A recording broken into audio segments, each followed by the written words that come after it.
Here we go again. और आज है चेस्ट डे, तो एक्साइटमेंट तो होगी। और कल के रेस्ट डे के बाद बॉडी फुल्ली रिकवर्ड तो नहीं कह सकता हूँ, लेकिन कुछ हद तक रिकवर्ड है। फुल्ली रिकवर्ड इसीलिए नहीं है क्योंकि उससे पहले जो भी हमारा क्वाड सेशन था उसमें एक एक्स्ट्रा फटीग क्रिएट हुआ है। काफ़ी इंटेंस सेशन था। अगर वो चेकआउट नहीं करा है तो चेक करो जाके। और अगर बात करें आज के चेस्ट डे की, तो आज के चेस्ट डे का प्लान है बिल्कुल जैसे हमारा लास्ट क्वाड डे था, आज का चेस्ट भी बिल्कुल वैसे ही होगा। तो क्वाड डे हमारा ऐसे स्टार्ट हुआ था। सबसे पहले हमने प्री एग्जॉस्ट के लिए और कंप्लीट आइसोलेशन के लिए लेग एक्सटेंशंस करे थे। तो इससे ये बेनिफिट हुआ, जब हम हैवी प्रेसिंग की ओर बढ़े तो हमें बहुत ज़्यादा हैवी लोड नहीं लेना पड़ा।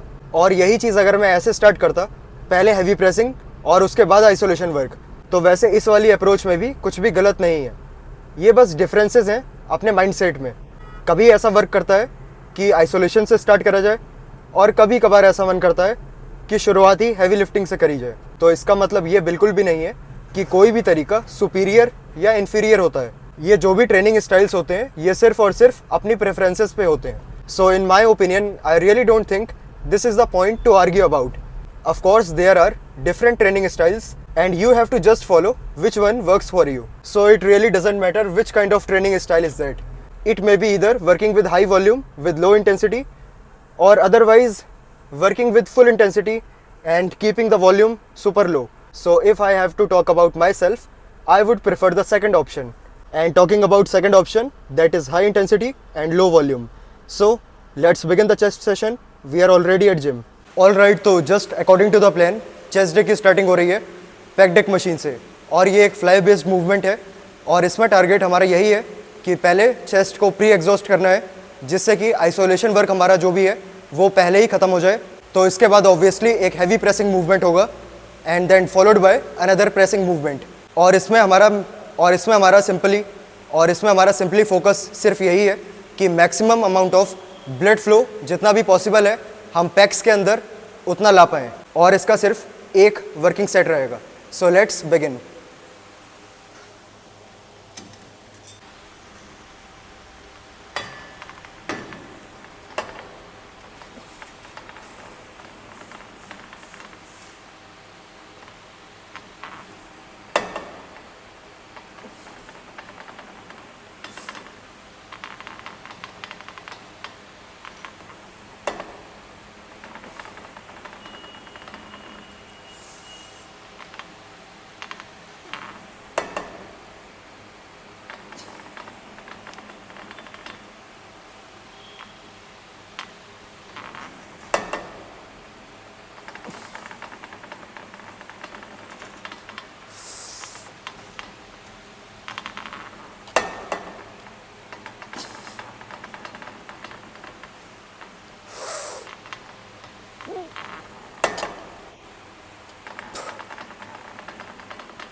ऑल राइट, तो प्री एग्जॉस्ट और isolation focused pack deck flies का एक सेट, और उसके बाद हम मूव कर रहे हैं अपने हैवी प्रेसिंग के लिए।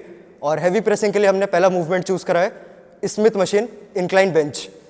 और ये हमने मूवमेंट इसीलिए चूज़ करा है क्योंकि इसमें सबसे ज़्यादा स्टेबिलिटी रहती है और स्पेशली अपर पेक्स को हम एक हैवी लोड का स्टिमुलेशन दे सकते हैं। और एक चीज़ जो मैंने काफ़ी ज़्यादा नोटिस करी है कि बहुत सारे लोग कंफ्यूज रहते हैं कि हमें फ्री वेट्स करने चाहिए या फिर मशीन्स पे वर्कआउट करना चाहिए, कौन सी चीज़ ज़्यादा बेटर होती है हाइपरट्रॉफी के लिए। तो इसका आंसर सिंपल है, दोनों ही चीज़ें बेटर होती हैं। अगर तुम्हें इंजरीज के रिस्क कम चाहिए तो मशीन्स ज़्यादा प्रेफर करो, और अगर तुम रियली कंट्रोल और स्टेबिलिटी के लिए एक्सरसाइज या वर्कआउट करना चाहते हो तो ज़्यादातर फ्री वेट्स मूवमेंट्स चूज़ करो।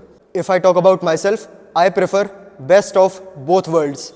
तो मैं मशीन्स और फ्री वेट्स दोनों ही अपने शेड्यूल में प्रेफर करता हूँ। इससे ये होता है कि मुझे फ्री वेट्स के बेनिफिट भी मिलते हैं और प्लस मशीन्स के भी। स्टार्ट करते हैं अपना पहला working set of incline bench press.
Just like talking before, best of both worlds. So machine के लिए पेक फ्लाइज और Smith machine incline bench press complete. तो जो भी हमारे स्टेबल मूवमेंट होते हैं उसके हमने एक एक वर्किंग सेट दोनों कंप्लीट कर लिए हैं। So why not to choose some free weight movements. Let's do incline dumbbell presses for our second pressing movement. So let's begin with our first working set.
And we are back again with our second working set of incline Smith machine press. तो जल्दी से incline Smith bench के और dumbbell presses के एक एक set और करते हैं और लास्ट में एक finisher movement cable flies for burning pump. और जल्दी से एक दो पोज हिट करके निकलते हैं यहाँ से।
एंड भी कर रहे हैं एक फ्लाई बेस्ड मूवमेंट से.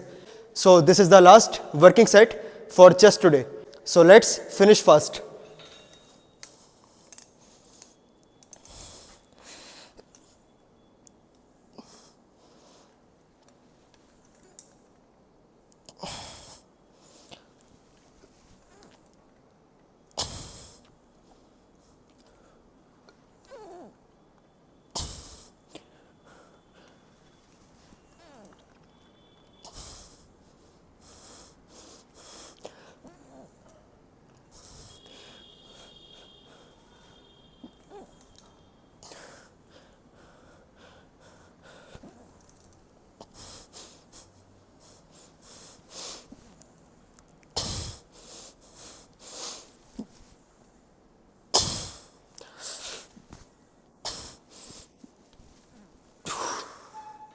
So again total 6 working sets और अंडर 30 मिनट्स. और यही होता है जब तुम प्रॉपर इंटेंसिटी और प्रॉपर एग्जीक्यूशन के संग ट्रेन करते हो. वर्कआउट भले ही आधे घंटे का हो, लेकिन माइंडसेट एकदम लॉक्ड होना चाहिए. कोई भी डिस्ट्रैक्शंस नहीं, सिर्फ और सिर्फ काम. और जब काम होता है तो सिर्फ काम पे ही फोकस होता है, बाकी बातें सब बेकार. तो बहुत ज़्यादा टाइम वेस्ट नहीं करते. और अगर अभी पंप की बात करी जाए तो टी शर्ट के अंदर से ही एक ऐसी फीलिंग आ रही है कि कुछ ना कुछ एक्स्ट्रा ऑर्डिनरी दिखने वाला है. सो जल्दी से अपना मैंडेटरी काम यानी कि pump check, which is equal to progress tracking.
So this is what happens when you train with proper strategy, proper execution and proper intensity.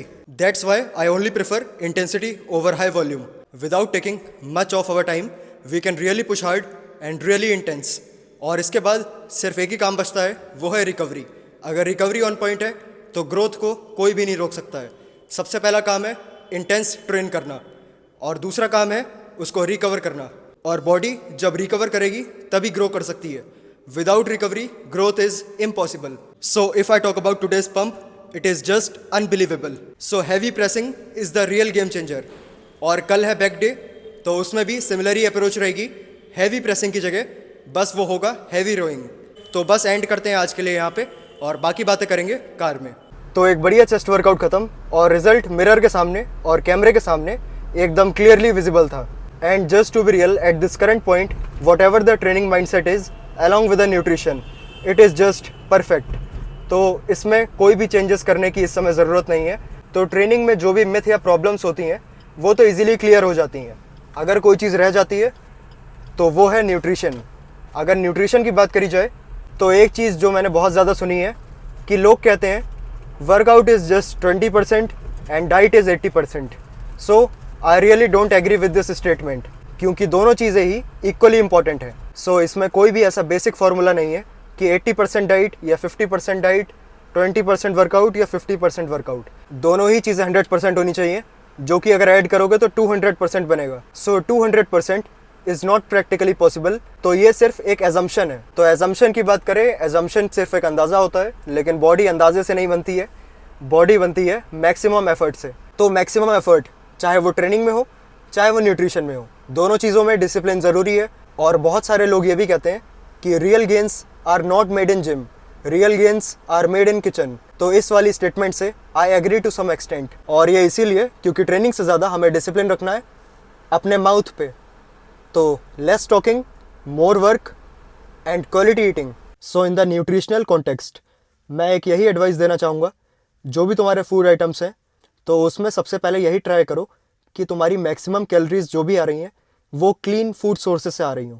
Step 1, complete your protein intake, what ever it is necessary calculated for your body. तो सबसे पहले ये try करो कि अपनी body के लिए जो भी रिक्वायरमेंट है प्रोटीन की वो कंप्लीट करो। और उसके बाद ये देखो, अगर तुम्हें वेट गेन करना है तो 500 कैलोरीज का सरप्लस लो, और अगर तुम्हें वेट लूज़ करना है तो 500 कैलोरीज का डेफिसिट लो।